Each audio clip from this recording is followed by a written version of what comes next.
This is Chrism, and I would like to continue our conversation about the Kundalini Emergency, or as other people understand it, the spiritual emergency that a person can experience inside of a Kundalini awakening. Millions and millions and millions of people try to have Kundalini. They understand that it is a sacred gift. It is incredibly powerful. It is one of the most beautiful experiences that can happen to a person while they're in a lifetime on the physical level.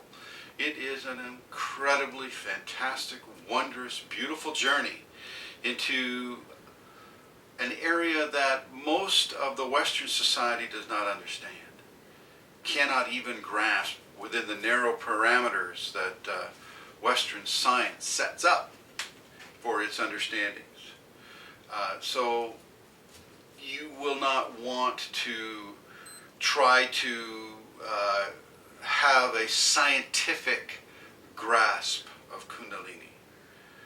When the instruments become invented that can measure a soul or a spirit or the energetic waves that emanate from a person, well then that might be a different scenario. And of course the consciousness of the social status quo of the scientific community will also need to go through a period of adjustment. The Kundalini is very much like the butterfly and the caterpillar scenario.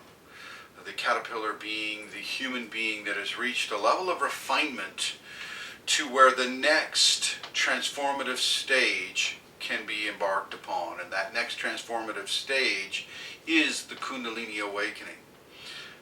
Regardless of how it happens, the Kundalini can come to a person through many different vectors, through an accident, car accident, or a sporting accident, or through severe psychological trauma, emotional trauma, severe chemical trauma, such as I mentioned in the first video,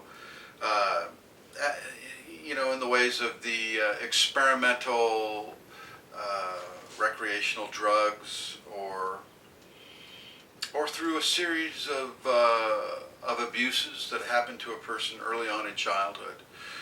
These are all trigger points for a Kundalini response if that person is predisposed to having it. Kundalini doesn't typically happen by accident.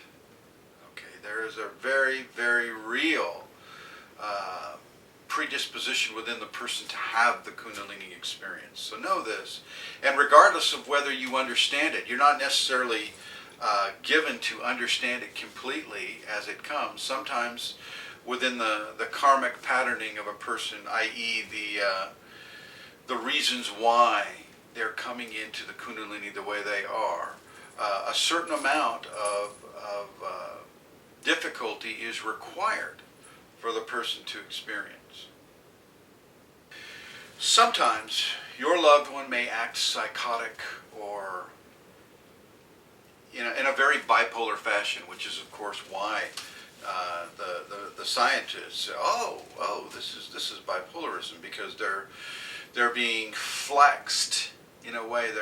Their personality, emotional body is being flexed from one severe polarity to the other. So for instance, they're going from extremely sad, depressive states to extremely happy, ecstatic states, all in the space of 5 minutes or less. And this, it's very understandable how the diagnoses of bipolarism can occur. Or they may be hearing voices or seeing visions, which is commonly associated with schizophrenia. People hearing things, people seeing things that other people don't see. Well, this is right in line with Kundalini phenomena. Now, if the person is paying attention to those voices, and if those voices are saying, do something hurtful to another person, do something hurtful to yourself, well then, by no means should that be allowed to take place. By no means should that be allowed to take place. And if that person is unable to to take control over how they choose to interact with others vis-a-vis these voices or these visions, then there really is no better place for them but a psychological treatment facility or a psych ward. Okay? Because they're going to be hurtful to themselves, they're going to be hurtful to others, and this is not acceptable in our society, and I totally support that. However, if the person is within a state of still being able to choose how they want to respond, regardless of what the voices tell them to do, that person doesn't need to go there. That person does not need to be tranquilized or drugged into stupefaction, which is typically what it takes to bring Kundalini awakening into some form of manageable experience. So within that idea, if the person is still able to maintain their level of choice, they can work with the Kundalini and allow the Kundalini to work with them. What is happening with that is that their ability to perceive spiritual information or spiritual intelligence and consciousness has been greatly improved. And not all spiritual consciousness is benevolent. Not all spiritual consciousness is good. There are lots of lower spiritual forms that are not beneficial to the ego of a person or the psychology of a person inside of our society, inside of our limited five-sense society.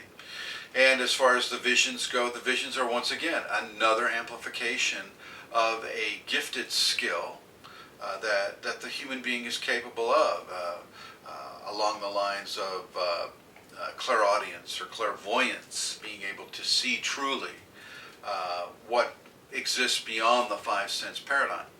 So your loved one is not sick or ill or crazy, even though they may be having some of these phenomena. If they're able to choose, if they're still able to choose, then they can be worked with.